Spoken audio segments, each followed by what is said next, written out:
Hi, John Dwyer here, and let me give you the case study on a fun park, an amusement park, or theme park, in Melbourne, Australia. And this theme park is called Funfields.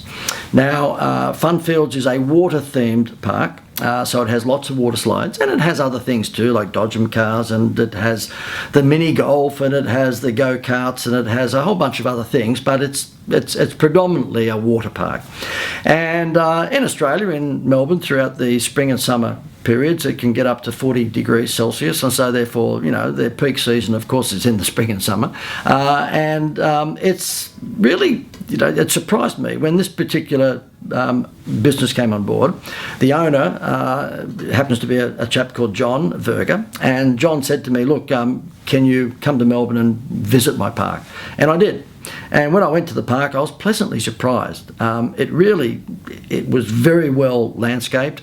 The rides were just spectacular, and they were kept in immaculate condition. The painting, the signage, the entrance, everything was just really immaculately kept.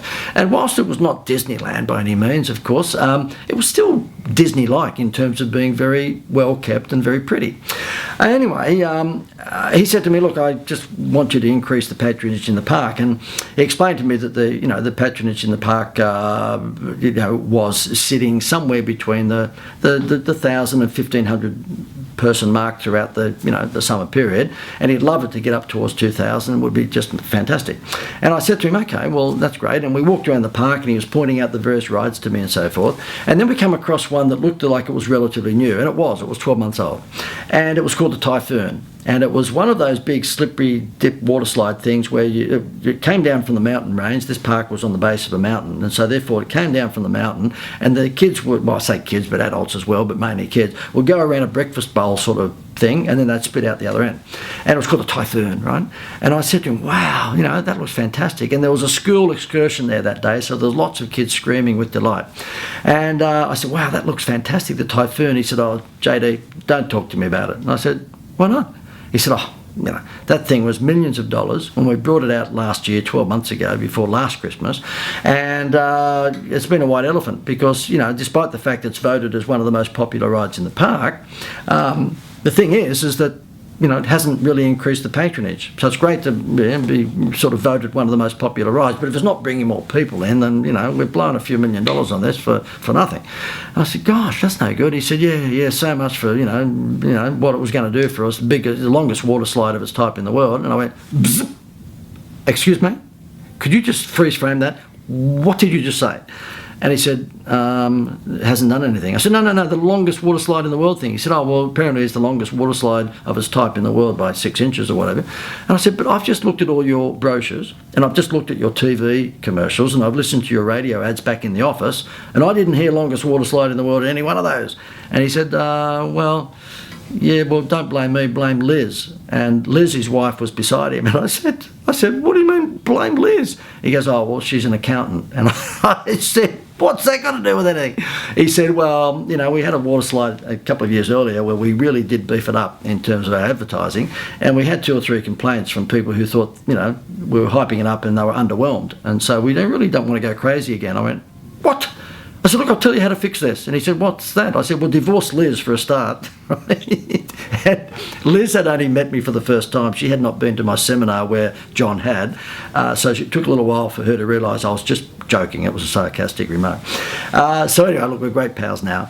But the thing was, I said, look, please, can I fix this? You've got something here which is an organic wow factor. We don't have to come up with any Happy Meal toys. We've got an organic wow factor here of the longest water slide of its type in the world. Let me just fix this, and let me fix your advertising. He said, fine.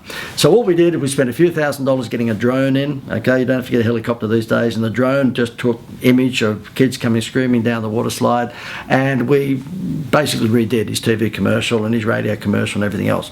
And on this case study, you can watch the TV commercial. You'll see the before and after, okay? And the TV commercials that they used to have beforehand were very targeted at little, you know, infant children that were wanting to go on the little slippery dips and the little sort of, paddle boat rides and things like that. And what he wasn't wasn't realising is that little children who might be 3 or 4 or 5 will see that on TV, but they don't have the pester power that a 8 or 9 or 10 or 14-year-old has, because they will say to mum and dad, oh, can we go to Funfields? And mum and dad will go, oh, look, yes, we will, sweetheart, and they'll give them something to distract them, and then the kid will never think of it again because they're only 4 or 5 or 6. Whereas if you're a parent, and I've got 6 and they're too old for asking me things like that now, but when they were 9 or 10 or 12 or 14 and they said, we want to go to a fun park, we want to go to a fun park, or we want to go 10-pin bowling, or we want to go whatever, mini golf or whatever it might be, I'm telling you, they can't be distracted. You can try your hardest, but they will just go on and on and on and on about it until you say yes. So I said, why don't we actually have the ad targeted at that older children age group, because they've got pester power. They don't give up annoying mum and dad until they get what they want. And if they've got little brothers and sisters, they'll just come anyway. So that's what we did. And I urge you to have a look at the before and after ads below. You'll see the before one was very cutesy and it was very targeted at the infants. But the one that we came on with is something like this. We dare you, I'm sorry, I've lost my voice. We dare you to ride the longest, the scariest, the most thrilling water slide on the planet. It's called Typhoon. And of course we see the kids screaming down the water slide, and we sped them up a little bit faster than what you normally would come down the water slide. And you hear the kids screaming out, awesome, it's fantastic. You know? And then of course, if that wasn't enough, we picked the second most popular ride, which was a big toboggan that comes down the mountain range. And we said, if that's not enough, then you can actually come at lightning speed down the mountain range in this toboggan. And then of course at the end of it, go to funfields.com and book your tickets. Well, anyway, as it's turned out, we launched this on Boxing Day, okay, just after Christmas, and the TV commercials came Christmas Eve and Christmas Day. Of course, he was closed on Christmas Day. On Boxing Day, he left a voicemail for me, and he said, JD, I don't know what you're doing. Well, of course, he did know what I was doing, but it was a manner of speech. He said, I don't know what you're doing, but he said, it's 9 o'clock. And we've had to open the gates because we've got thousands of people here. He said, we've got a 6-kilometre traffic jam down the road, which I've never seen before. And he said, we've got 4,000 something people in the fun park already. Now, keep in mind, he was pretty happy if he went from, 1,000 to 1,500 up to 2,000. We took it to over, 4,000 people on the first day at 9 o'clock in the morning, okay? And of course, it just went on from there to enjoy more success throughout the summer season, because once you've created a template of a winning formula, guess what you do? You put your foot on the accelerator and you just keep on keeping that on, okay? So once you develop a predictive model, you stick with it until it starts to fade. And that's what he's been doing ever since. He's a great guy. You'll see the testimonial below. He was kind enough to say some nice words about my marketing tactics and my marketing philosophy. He's done very, very well out of it, and I'm really, really pleased for him, because he and his wife Liz are lovely people, and they deserve every success. They're very entrepreneurial, and the great thing I found about them is that I would just tell them, look, give this a shot, and they were the sort of client that I dreamed for, because they would just do it, okay? We made sure it was all very cost effective, it was low risk. The stuff that I did for him, if it didn't work, then we had plan B to bring in the old ad straight away.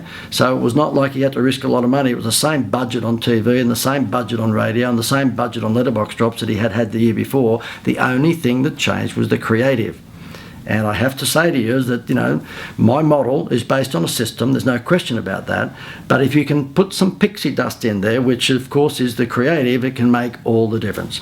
So enjoy reading the case study. It was really a spectacular result. The numbers that he had over that first season were just incredible. And he's still a client today. And so therefore I'm continuing to work with him on marketing the park as he produces more of these spectacular rides. He's fantastic because he keeps on, I don't know what you would say, probably Disneyfying. He keeps on adding more rides to the park each year, because that's what you've got to do in that business. Hope you enjoy.